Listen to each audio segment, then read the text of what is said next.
Você já reparou que as notícias sobre queimadas têm aumentado no mundo todo?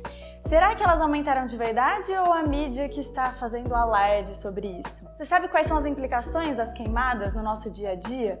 E quais são as consequências delas? O que isso tem a ver com qualidade do ar? Meu nome é Aline e esse é mais um vídeo da Sala 5.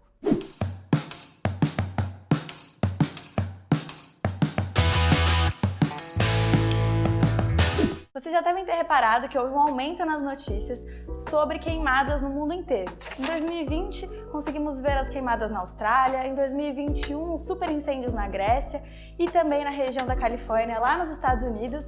E mais próximo do nosso dia a dia e do nosso país, aqui no Brasil, aumentaram as notícias sobre queimadas na nossa região centro-oeste do país. Aqui no Brasil, segundo imagens de satélites fornecidas pelo INPE, nós conseguimos perceber um aumento na região queimada aqui no nosso país. Cerca de 120 mil quilômetros quadrados já foram queimados até a gravação desse vídeo. Isso corresponde a uma área quase igual ao país da Grécia. Mas o que esses números têm a ver com o nosso cotidiano?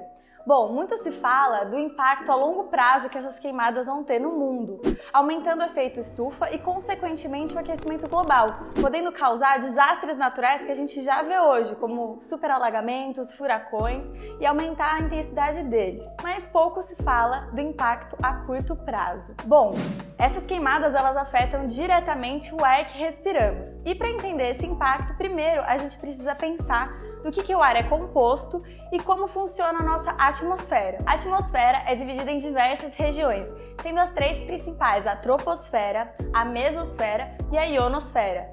Sendo que a troposfera é a camada mais próxima da superfície e a ionosfera a mais longínqua à superfície, mais distante da superfície. Nós vamos focar a nossa atenção para a troposfera, porque é ali onde os poluentes eles vão ter a ação mais rápida no nosso cotidiano. O ar é uma mistura de gases, sendo que cerca de 78% da composição dele é de nitrogênio, gás nitrogênio, 20% do gás oxigênio e o restante de outros gases, como gases nobres, dióxido de carbono, tão famoso dióxido de carbono, e os demais poluentes que podem afetar a nossa saúde e o nosso dia a dia. Mas o que são esses outros poluentes? Bom, primeiro a gente tem que pensar que a gente está queimando matéria orgânica presente nas florestas e podem haver muitos produtos dessa queima. Nas plantas existem diversos compostos que têm os principais elementos químicos, como o carbono, o hidrogênio, o oxigênio, o nitrogênio, o enxofre, e todos eles vão acabar queimando. E o que significa a queima?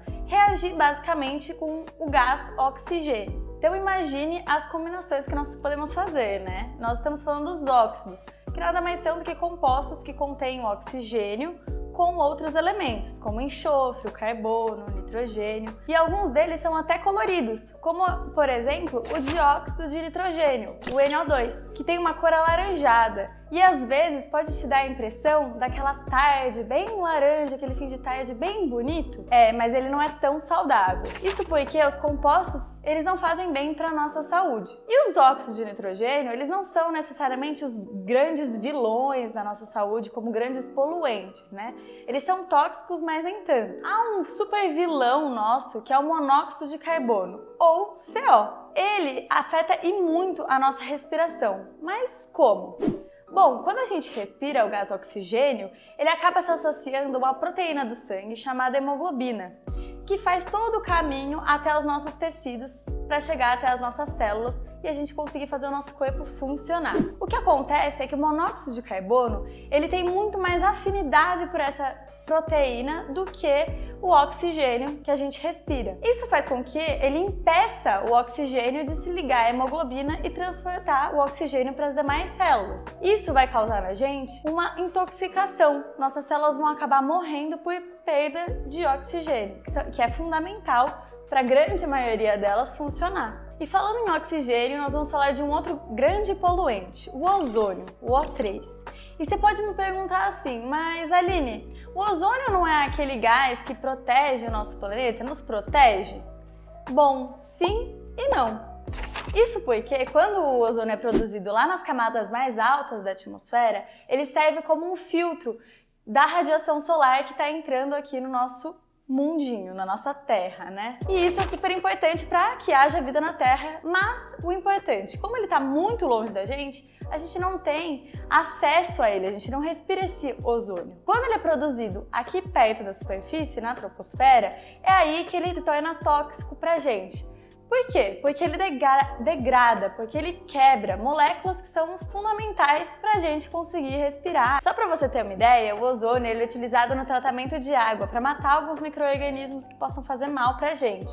Então, não é muito interessante a gente consumir o ozônio em altas concentrações, porque ele pode degradar algumas células do nosso corpo e aí nos fazer mal. Se você ainda não viu, nós temos um vídeo falando sobre o assunto aqui nesse cardzinho para você. Mas a nossa maior preocupação são com os MPs, ou materiais particulados. Se você já leu alguma reportagem sobre o assunto, deve ter visto um MP2,5 ou MP10. Essas são partículas sólidas que estão dispersas no ar. Sabe quando você está vendo uma fumaça de carro bem preta, ou as fumaças mesmo das queimadas? Elas ali estão com diversas partículas bem pequenininhas para formar aquela cor de fumaça. Mas nem sempre esses MPs são visíveis a olho nu. E são extremamente tóxicos, porque afetam diretamente a nossa respiração. É como se basicamente nós estivéssemos respirando apenas partículas sólidas e nenhum ar. Além disso, é super importante lembrar que elas ficam dispersas no ar. Então isso torna muito mais fácil delas serem levadas pelo vento de um lado a outro. Talvez você se lembre em 2019, quando São Paulo teve um dia que registrou o céu todo cinza, bem preto assim. Isso foi devido às queimadas que estavam havendo no Pantanal a quase 1000 quilômetros de distância, gente. É muito complicado isso. E está totalmente relacionado com a presença desses materiais particulados nessa fumaça. Um dos grandes problemas desse material particulado é que ele consegue ficar durante um certo tempo na atmosfera, fazendo com que ele seja arrastado pelo vento a longas distâncias. Pois é, o índice de qualidade do ar depende de diversos fatores, dentre eles esses materiais particulados que são provenientes aí das queimadas.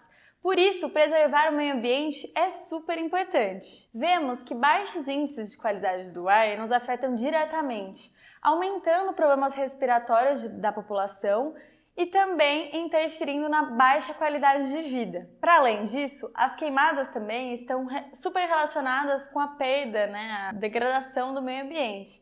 Mas isso a gente vai falar no próximo vídeo. Somos a Sala 5, continue falando sobre ciência.